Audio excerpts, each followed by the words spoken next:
Liris Chica, ano sa tingin mo, Donnie? Mapofall ka pa ba sa iba kahit committed ka na kay Bel Mariano? Yan ang naging tanong kay Donnie, saad ng aktor. Honestly, mapofall ka kapag hindi mo nababantay ng puso at boundaries mo. And kung talagang mahal mo siya, di ka mapofall sa iba.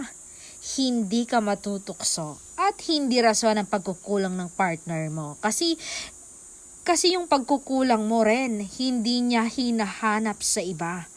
So marunong kang makontento dapat. And ganun ako kay Bel, kontento na ako.